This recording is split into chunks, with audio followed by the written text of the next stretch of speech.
ګرانو کتونکو سلامونه کوم. ملب خان شیرپوی یم، کیمرامین را سره یاسر خان دی. دا مهال زه په عمرزو کې موجود یم. کوم کور کې چې موجود یم نو تاسو به دې کور ته ګورئ، ډېر یو ګوډی شان جوړ شوی دی. او چې دا کله جوړېده که نه نو دغه ټیم کې د دې کور دا ساختن یعنې مالک د الله پاک ډېر څه ورکړو، خو ګڼکپان ووښه. او زموږ په دې معاشره کې داسې ګڼکپان دي چې داسې اعتبار به درکړي چې د هغه نه 87 لاک روپۍ دغه ګڼکپانو ګیرې کړئ. او د هغې نه پس بیا ډېر زیات خراب شو. د ده 4 بچي دي. یوه یې لورکۍ ده چې دې وخت کې په مردو کې قابل ترینه جینۍ ده، او 3 تنکي تنکي ماشومان دي. راشه بچی هسې راشه دې ښه راشه بچی، دا بچي دي. لکه دې ماشوم ته وګوره، دا د پلار او د مور څنګه ساتلی. وخت یې راشي. غربت ډېر عجیبه څیز دی. انسان غواړي په یو حال کې نه وي. دا موږ خلک ډېر غرور تکبر کوو که نه. پیسه را سره راشي نو بیا چا سره ستړمه شي نه کوو، رشته دار هم پرېږدو، یار دوست هم پرېږدو. ته یو ژوندی مثال دی. خو د دې هلک باره کې دا مشهوره ده چې ده د خلکو سره ښه تعاون او مرسته کړې ده. خو بیا ګرانو کتونکو هغه همت بیله سودایي شو او د دغه پیسو نه خلاص شو. خو کور والا یې حوصله ورکړه.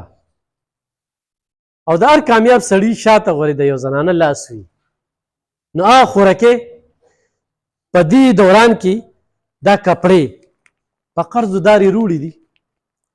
او دې کې فیصل آباد، کراچۍ، ډېر لرې لرې نه دا سوټونه چې تاسو وینئ که نه نو ډېر زبردست سوټونه دي. دا سوټ تاسو په شیشو کې لګولی وي که نه نو هلته درته وي دا په 8000 دا په 10000 دا په دې. دلته کې تاسو په 2500 3000 2000 1500 داسې دغه دي. دې سره سره ګرانو کتونکو بیوټي پارلر تاسو دا بورډ ګورئ نو دا بیوټي پارلر چې کوم دی دا خوراکۍ چلی.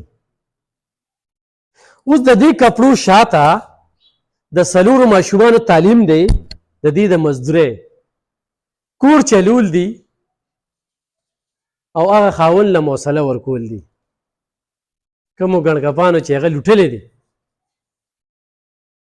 ډېره پیسې یې تېوالی ده. یعنې څه ټیم کې د هغه ډېر زبردست کاروبار و. او زما سره دویم ملاقات دی. یو ملاقات کې هغه ما سره یو خبر وکړه. یو ملګری راغی او راته ویل چې نیټه کومه. نو ما ورته څونه وي 10 لکه. وي ما سره په دراز کې دغه ټیم کې ما سره اضافي پیسې وي، ور مې کړې. تیم مې ور نه کړه چې کله دې راکړې. څه موده پس هغه پیسې روړې، خو هغه سره د ښېګړې دومره احساس دی چې هغه ما پالي. هغه زما ډېر قرضونه هغه هم ختم کړل، ډېر قرضونه یې ختم کړل، او په دې کپړو کې هم دی مل یو روزګار روان کړی. اوس ګرانو کتونکو خو تاسو دې ځای نه دا کپړه اخلی که نه نو دا تاسو ته غټ نه غټ مارکیټ ته ځي یا دکان کې اخلي، د هغې نه تا ته په دې کور کې کم ریټ باندې میلاویږي. خو د دې ځای نه چې ته سودا وکړي نو دې سودا پسې شاته یو خاندان دی او یو خورکۍ ته د هغې همت ته د هغې جذبې ته حوصله ورکول دي. بیا بیوټي پارلر تاسو لرې لرې ځینو ته ځئ که نه 20,000 10,000 15,000 روپۍ پیدا کوئ. راشئ دلته کې د میک اپ سامان خو اوریجنل د میک اپ سامان کم کریم پوډر څه او د لاس صفایي او دغه خورکۍ خدمت او محنت. نو ګرانو کتونکو دا زما خواهش و. او دلته کې یو مورکۍ وفات شوې وه، د یو مولانا صاحب مور وه. هغې له رالمه نو دې مې دلته ولیده. نو بعضې خبرې داسې وي په ویډیو کول نه وي، خو د هغه جړونکي انداز ما ته اوس هم یادېږي. موږ د دې نه تېرېږو که نه 3 ورځې را سره 1 روپۍ نه وي، 4 ورځې را سره 1 روپۍ نه وي، کور کې را نه غواړي. هر انسان د دې ماحول نه تېرېږي. خو دا ده زه همیشه وایم چې نه په پیسه کې عزت دی. پیسه دونه د وخت په کار ده چې بس ټیم دې پې تېر شي. خو دویم په دې واقعه کې دا ویم چې خو د ګڼکپانو نه خوشحال اوسئ په چې اعتماد مه کوئ چې خو پوره مطمئن شوی نه یې. یعنې ده سره چې کوم پارټنر دی د هغه نه 2.5 کروړه روپۍ 2.5 کروړه روپۍ د ریالو په بهانه چې کوم دی نو د هغه نه په فیصل آباد کې لوټ شوي دي او ده نه 87 لاک روپۍ تللي دي.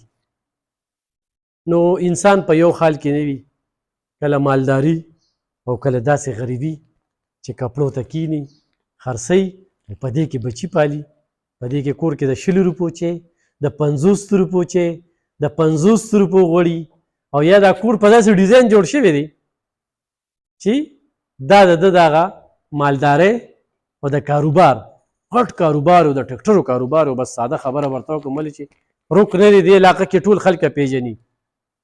خو زه په دې خبرې کوم چې د عمرزو خلکو تاسو ته خو نږدې دی په دې باندې دا د موبایل نمبر دي ایخ په نیغه په دې رابطو کې او راشئ خپلو بچیانو له دلته کې کپړې والے او بیوټي پارلر چې کوم دی د دې ځای سلیکشنو کې انشاءالله مطمئن به یې په کار کې به هېڅ قسمه کمپرومایز نه وي، خو دې ځای کې سودا کول د یو خاندان حوصله افزایي کول دي. مننه.